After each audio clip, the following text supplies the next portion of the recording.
One cold day in January, two people met, and by spring, their relationship had blossomed. They grew to really create a really lovely bond and something that we can all be able to celebrate today.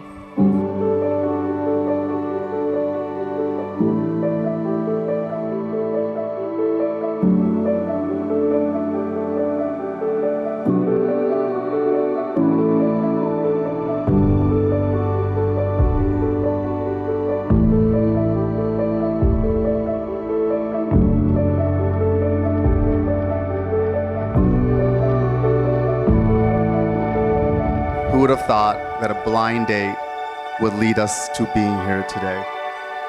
It's funny, we always debated whether us meeting was a random series of events or whether it was fate. I always tell you, you are the kindest and warmest person I have ever met. That's because it's true.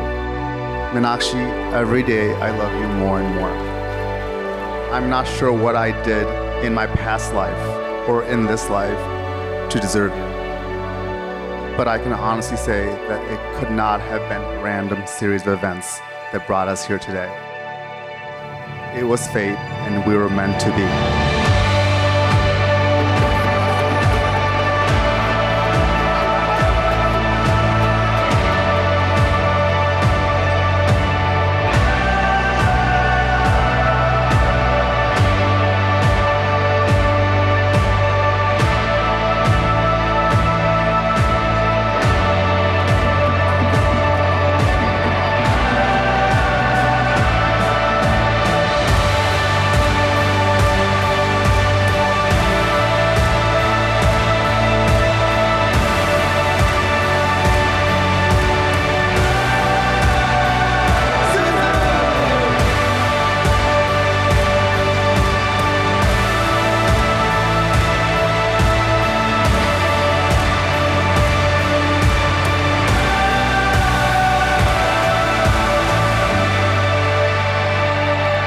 Serendipity is the occurrence and development of events by chance in a beneficial and happy way, or a happy accident. When I think about how we got here today, it's amazing how many things had to line up just right, from Meenakshi and Sunil's paths to cross at just the right moment that they would meet eye to eye and see each other for the soulmates that they are today.